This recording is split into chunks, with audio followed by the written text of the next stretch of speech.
அமைச்சர் பெருமக்களே, சபையில் இருக்கும் மூத்த உறுப்பினர்களே மற்றும் என்னோடு புதிதாக இந்த சபைக்கும் வந்திருக்கும் சகாக்களே, உங்கள் அனைவருக்கும் எனது வணக்கத்தை தெரிவித்துக் கொண்டு எனது கன்னி உரையை தொடங்குகிறேன்.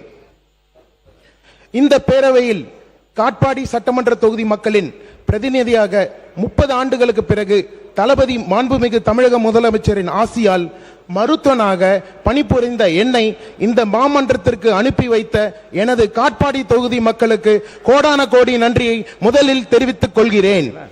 வள்ளுவர் நல்ல அரசனை பற்றி கூறும்போது, குடிதலி கோலோச்சும் மாநில மன்னன் அடிதலி நிற்கும் உலகு என்று கூறுகிறார். மக்களை அரவணைத்து ஆட்சி செய்யும் தலைவனின் ஆட்சியை மக்கள் ஆதரிப்பார்கள் என்பதே இந்த குறளின் உயர்ந்த கருத்து. எதுவுமே மாறாதா என்று எண்ணிய என் போன்ற சாதாரண மனிதனுக்கு ஊழல் செய்ய மாட்டேன், லஞ்சம் வாங்க மாட்டேன், கமிஷன் கேட்க மாட்டேன் என்று சொன்ன எங்களது தளபதியால் ஈர்க்கப்பட்ட சாதாரண பொதுமக்களில் ஒருவனாக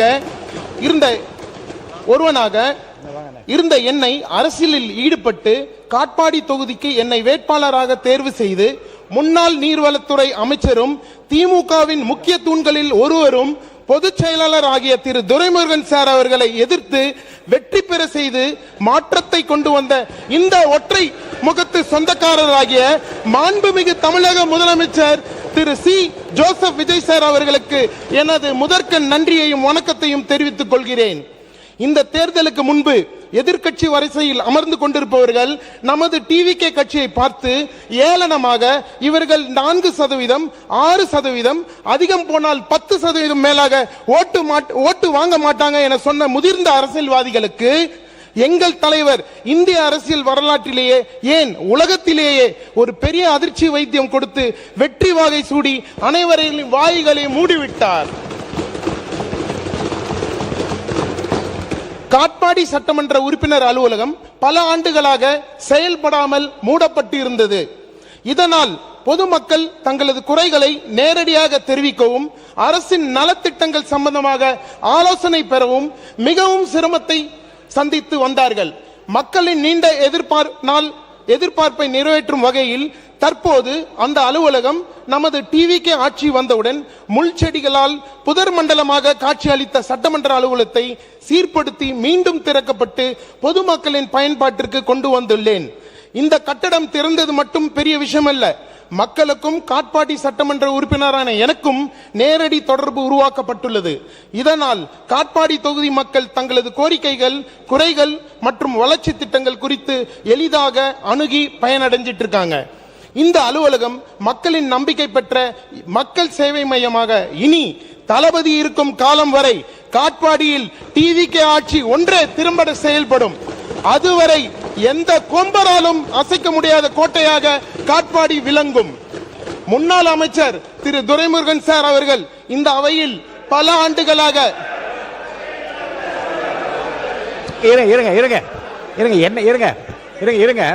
உட்காருங்க. இல்லைங்க, அப்படி சொல்லக்கூடாதுங்க. என்ன சொல்ல வரான்னு தெரியாம நீங்க வந்து அவர் பேரை சொல்லக்கூடாது. இல்லைங்க, முன்னாள் அமைச்சர் திரு துரைமுருகன் சார் அவர்கள் இந்த அவையில் பல ஆண்டுகளாக மக்களுக்கு பாருங்க. இல்லைங்கண்ணே, முன்னாள் இருந்தாரு, அவர் நான் தான் இவ்வளவு ஓட்டு வைத்த ஜெயிச்சேன்னு சொல்றது நீ தப்பு சொல்ல முடியாது. அந்த சொல்ல முடியாது. அவரை பற்றி குற்றச்சாட்டோ குறையோ அல்லது அவரை பற்றி வந்து அவதூறாக பேச வார்த்தை வந்து அதை பற்றி நான் கவனிக்கிறேன். பேரை சொல்லி அவரை ஜெயிச்சேன்னு சொல்ல நீ அனுமதிக்கணும். பேசுங்க மாண்பு உறுப்பினர். முன்னாள் அமைச்சர் திரு துரைமுருகன் சார் அவர்கள் இந்த அவையில் பல ஆண்டுகளாக மக்களுக்காக பணியாற்ற மூத்த தலைவர். அவருடைய அனுபவத்திற்கு நான் மரியாதை செலுத்துகிறேன். பல ஆண்டுகளாக இந்த தொகுதியில் பிரதிநிதிப்படுத்திய நிலையில் இன்னும் பல பகுதியில் குடிநீர், சாலை, போக்குவரத்து வசதி, பாதாள சாக்கடை, அரசு மருத்துவ வசதிகள், வேலை வாய்ப்பு மற்றும் முக்கியமாக போக்குவரத்து நெரிசல் போன்ற தொகுதி மக்களின் அடிப்படை தேவைகளும் கேள்விக்குறியே. எனது காட்பாடி சட்டமன்ற தொகுதியில் மிக முக்கியமானதும் அத்தியாவசியமான மக்களின் நெடுநாள் தேவை மற்றும் மக்கள் தினமும் சந்திக்கும் மிக முக்கியமான பிரச்சனை காட்பாடி ஜங்ஷன் டு பாலாறு பாலம் வரை நிலவும் மிக மோசமான போக்குவரத்து நெரிசல். காட்பாடி தொகுதி மக்களுக்கு நன்றாக தெரியும். முன்னாள் அமைச்சர் நினைத்திருந்தால் சீர்படுத்தி இருக்க முடியும். கடந்த 15 ஆண்டுகளுக்கு முன்பே இங்கு ஒரு உயர்மட்ட மேம்பாலம் கட்டி கொடுத்திருக்க முடியும். ஆனால் அவர் அதை ஏனோ கண்டு கொள்ளவில்லை.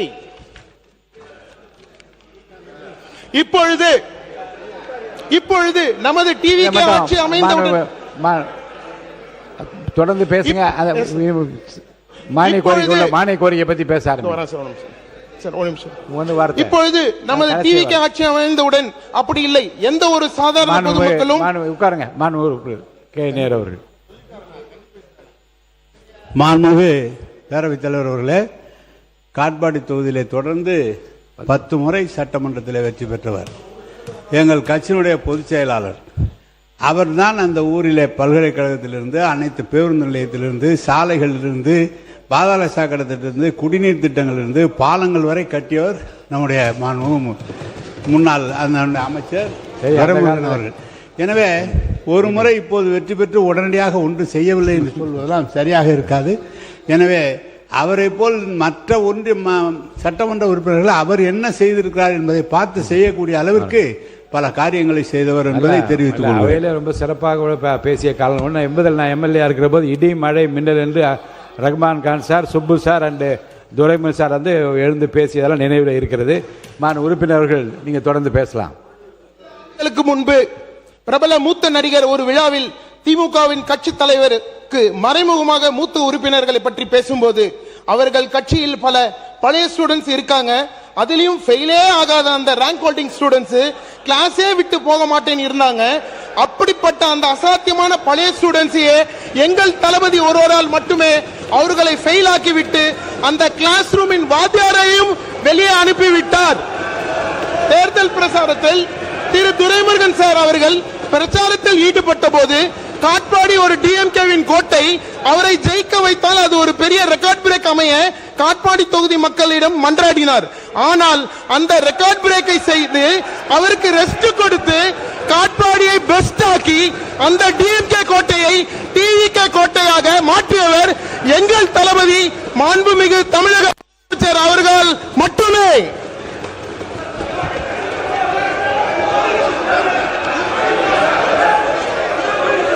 காட்பாடி சட்டமன்ற தொகுதியின் கோரிக்கைகள். மாண்புமிகு பேரவைத் தலைவர் அவர்களே, காட்பாடி என்று ஒரு பெயர் சொன்னால் தமிழ்நாட்டில் எல்லோருக்கும் அது ஒரு ஜங்ஷன் என்றுதான் தெரியும். ஆனால் அது வெறும் ரயில்வே ஜங்ஷன் மட்டுமல்ல, அது ஒரு கல்வி மையம், தொழில் மையம். உறுப்பினர் சொல்லுங்க. மாண்புமிகு பேரவைத் தலைவர்களே, கண்ணி பேச்சு நல்ல ஒரு டாக்டர் அவர். காட்பாடியை பொறுத்தளவு நல்ல டாக்டர் அவர், அதில் ஒன்றும் மாற்று கருத்தல்ல. ஆனால் ஒன்றை சொல்ல நான் விரும்புகிறேன். அந்த வேலூர் மாவட்டத்தில் இருக்கிற 5 தொகுதியிலேயே அனைத்து வசதியும் உள்ள ஒரு தொகுதி எதுன்னு சொன்னால் காட்பாடி தொகுதி தான். நாங்களே பொறாமப்படுவோம்.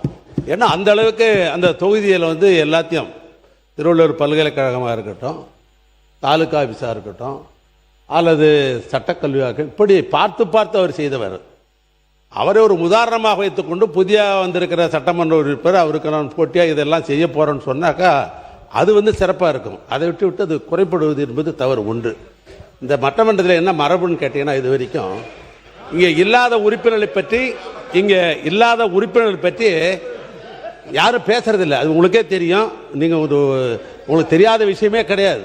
ஆனால் இங்கே இல்லை, அவர் இல்லாதவரை பற்றி இங்கே பேசுவது என்பது அது மரபல்ல. அதை பற்றி அவர் பேசியதெல்லாம் நீங்கள் தயவுசெய்து எடுங்க. அவர் மானிய கோரிக்கையில பேசட்டும். இந்த ஆட்சியில் வந்து நான் இதெல்லாம் சாதிக்க போறேன்னு பட்டியலை போடுங்க.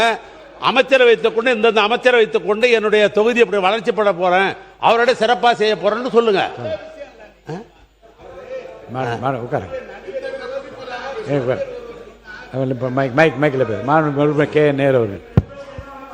பெரிய நடிகர் ஒருவர் சொன்னார் என்று சொன்னார், பழைய ஸ்டூடெண்ட்லாம் இருக்கிறாங்கன்னு. ஒரே கட்சியில் பழைய ஸ்டூடெண்ட் 50 வருஷமா இருந்தவர். அவர் பழைய ஸ்டூடெண்ட் தான். ஒரே கட்சியில் 50 வருஷம் இருந்து பணியாற்றியவர். எனவே அவர் சொன்ன அந்த அர்த்தத்தில் சொன்னாரே தவிர இவர் சொன்னது மாதிரி பழைய ஸ்டூடெண்ட்னு இல்லை. அதுக்கப்புறம் அந்த நடிகர் அவரிடம் தனிப்பட்ட முறையில் என்ன பேசினார்கள், 2 பேரும் எப்படி பேசினார் என்பதால் சபையில் பதிவு செய்ய முடியாது. எனவே வேற ஏதாவது நீங்க வேற உங்க அரசாங்கத்தை பத்தி, உங்க அமைச்சர்களை பற்றி, உங்க முதலமைச்சரை பற்றி பேசுறதை விட்டுட்டு ஏன் இங்க வரீங்க? அது நீங்க எடுத்துறேன். அவர் படித்து பார்த்து ஆய்வு செய்து நீங்கள் கூறிய கண்டிப்பாக எடுத்துறேன். மாண்பு உறுப்பினர் உட்காருங்க. என்ன சொல்ல வரீங்க? மாணவர் உறுப்பினர் தாகிரா சொல்லுங்க, கான்ட்ரவர்சி இல்லாத சொல்லுங்க. மாண்புமிகு பேரவைத் தலைவர் அவர்களே, நான் பிறந்து வளர்ந்த ஊர் காட்பாடி தொகுதி. 40 ஆண்டுகளாக திமுக கோட்டை தான் சொல்லிட்டு தான் இருக்காங்க.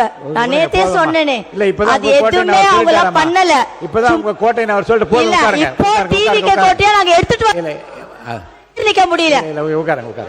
மாண்பு உறுப்பினர் மானிய கோரிக்கை மட்டும் பேசுங்க. நீங்க பாருங்க, மாண்பு முதலமைச்சரே காலையில் அவரை பற்றி புகழ்ந்து பேசுகிற போதே உடனே எனக்கு நோட் அனுப்பிச்சிட்டார். பேசுகின்ற உறுப்பினர்கள் மானிய கோரிக்கை மீது பேச சொல்லுங்கள் என்று தன்னை பற்றி புகழ்வதை கூட விரும்பாத ஒரு முதலமைச்சருடைய கட்சியில் இருக்கிற நீங்கள் தயவுசெய்து மானிய கோரிக்கை மீது பேசுங்க. மாண்புமிகு பேரவைத் தலைவர் அவர்களே, நீர்வளத்துறை, ஊரக வளர்ச்சி மற்றும் ஊராட்சித்துறை மானிய கோரிக்கை மீது எனது ஒரு சில கருத்துக்களை சொல்ல விளைகிறேன். இதனால் இவன் முடிக்கும் என்றாய்ந்து அதனை அவன் கடல் விடல் என்ற குரலிற்கேற்ப ஊரக வளர்ச்சி மற்றும் நீர்வளத்துறைகளுக்கு மிகச்சிறந்த பண்பாளரும் செயலாற்றல் மிக்கவருமான எனது உடன்பிறவா சகோதரர் மாண்புமிகு திரு ஆனந்த் சார் அவர்களை அமைச்சராக நமது முதலமைச்சர் அவர்கள் நியமித்திருப்பதை நான் உள்ளபடியே பாராட்டுகிறேன்.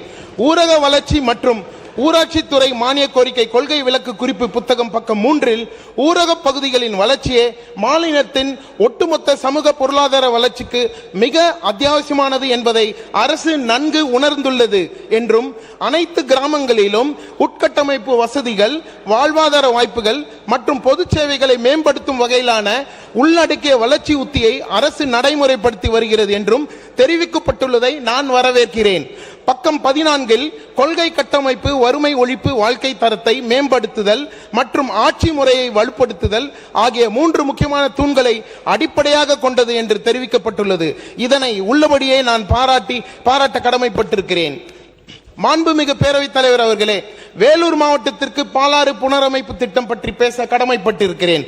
கர்நாடக மாநிலம் கோலார் மாவட்டம் நந்தி துர்கா மலையில் இருந்து தோன்றி 93 கிலோமீட்டர் கர்நாடகாவிலும் பின் 33 கிலோமீட்டர் ஆந்திராவிலும் அதன் பின் தமிழ்நாட்டில் 222 கிலோமீட்டர் பயணித்து தமிழகத்தில் வங்காள வரிகுடாவில் கலக்கிறது. தமிழ்நாட்டை பொறுத்தவரை வாணியம்பாடியில் ஆவாரங்குப்பம் கிராமத்தில் உள் நுழைந்து திருப்பத்தூர் மாவட்டத்தில் 50 கிலோமீட்டரும், வேலூர் மாவட்டத்தில் 39 கிலோமீட்டரும், ராணிப்பேட்டையில் 31 கிலோமீட்டர் தூரமும் கடந்து செல்கிறது. வேலூர் மாவட்டத்தில் மாதனூர் எல்லையில் துவங்கி பிரம்மபுரம் வரை பாலாறு பயணிக்கிறது.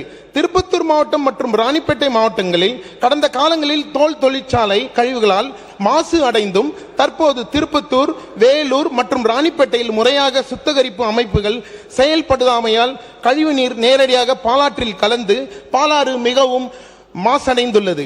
தற்போது கழிவுநீர் கலப்பதை தடுத்திட பல முயற்சிகள் மேற்கொண்டு வரும் நிலையிலும் மாசடைந்த பாலாற்றினை சுத்தம் செய்திடும் இனி வரும் காலங்களில் பாலாற்றினை பாதுகாத்திட பாலாறு புனரமைப்பு திட்டம் ஒன்றினை அரசு செயல்படுத்திட முன் வர வேண்டும் எனவும் மாண்புமிகு நீர்வளத்துறை அமைச்சர் அவர்களை மாண்புமிகு பேரவைத் தலைவரின் வாயிலாக கேட்டுக்கொள்கிறேன்.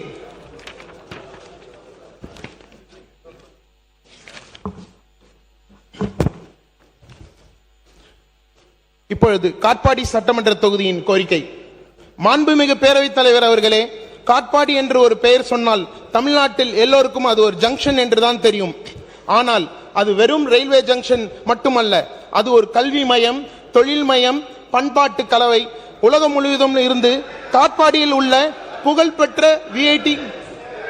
புகழ்பெற்ற விஐடி தனியார் பல்கலைக்கழகத்துக்கு மாணவர் வந்து செல்கிறார்கள்.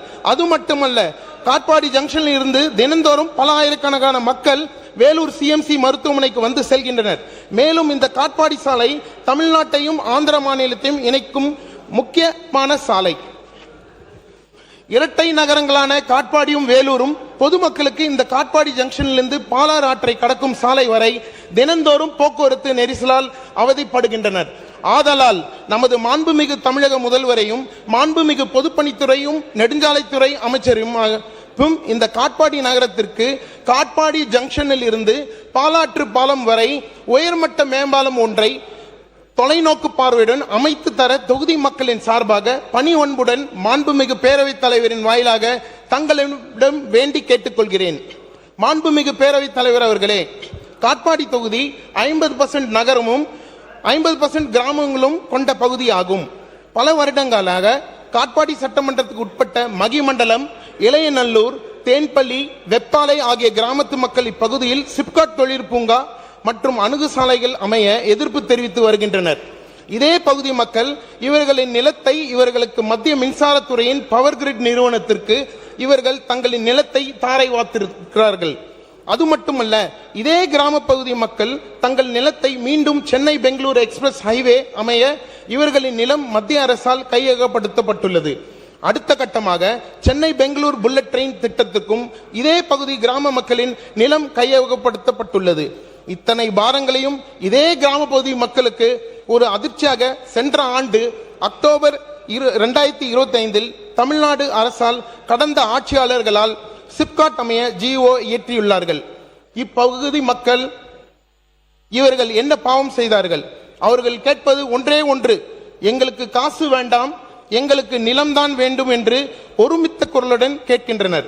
இது நமது தமிழக அரசால் கொண்டு வரப்பட்டதால் நான் பேரவைத் தலைவரின் வாயிலாக நமது மாண்புமிகு முதல்வருக்கும் மாண்புமிகு தொழில்துறை அமைச்சருக்கும் இந்த கிராம பகுதி மக்கள் இடத்தை ரத்து செய்து காட்பாடி சட்டமன்றத்துக்கு உட்பட்ட வேறு ஒரு இடத்தை தேர்வு செய்து சிப்காட் தொழிற்பூங்காவை அமைக்குமாறு எனது காட்பாடி தொகுதி மக்களின் சார்பாக இந்த அவசியத்தை கருதி மிக விரைவில் நடவடிக்கை எடுக்குமாறு தாழ்மையுடன் வேண்டி கேட்டுக்கொள்கிறேன்.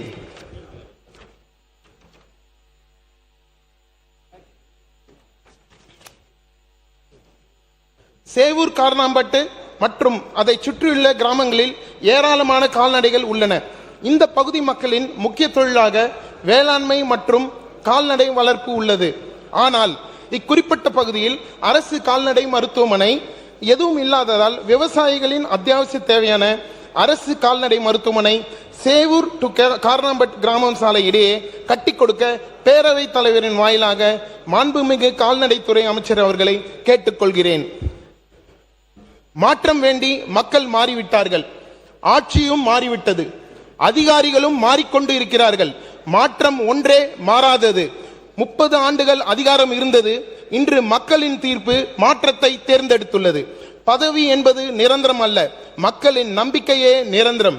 காட்பாடி மக்கள் வாக்கால் கூறிய செய்தி ஒன்றுதான், வாக்குறுதிகள் போதும், இனி வளர்ச்சி வேண்டும். எதிர்க்கட்சி எவ்வளவு விமர்சித்தாலும் அதற்கு எங்கள் பதில் பேச்சால் அல்ல, மக்களின் பணியால் இருக்கும். தொகுதியின் வளர்ச்சியே எங்கள் அரசியல். என்னோட வெற்றிக்கு எனக்கு உறுதுணையாக இருந்த எனது மாவட்ட செயலாளருக்கும் பகுதி ஒன்றிய பேரூராட்சி செயலாளர்களுக்கும் மற்றும் அனைத்து கிளை கழக நிர்வாகிகளுக்கும் எனது குடும்பத்தாருக்கும் எனது நண்பர்களுக்கும் எனது மனமார்ந்த நன்றியை தெரிவித்துக் கொள்கிறேன். மீண்டும் ஒருமுறை காட்பாடி தொகுதி மக்களுக்கு இந்த வரலாற்று சிறப்புமிக்க அவையில் இருந்து எனது நெஞ்சாஞ்ச நன்றியை தெரிவித்துக் கொள்கிறேன். முதல்வர் அவர்கள் ஊழலற்ற நிர்வாகத்திற்கு எடுத்துக்காட்டாக விளங்குகிறார்கள். அவர்களை பின்பற்றி நானும் என் தொகுதி மக்களுக்கு நேர்மையான சேவை செய்வதில் உறுதியாக இருக்கிறேன். அரசியலில் புதியவரான எனக்கு இப்பெரும் வாய்ப்பை வழங்கி என்னை போன்ற ஒரு சாதாரண மனிதனின் கனவிற்கு மதிப்பளித்த முதல்வர் அவர்களுக்கு என் உள்ளம் நிறைந்த நன்றி. காட்பாடி வளரட்டும், வேலூர் மாவட்டம் வளரட்டும், தமிழ்நாடும் வளரட்டும். நன்றி, வணக்கம். உறுப்பினர் எஸ்.எஸ். கிருஷ்ணமான்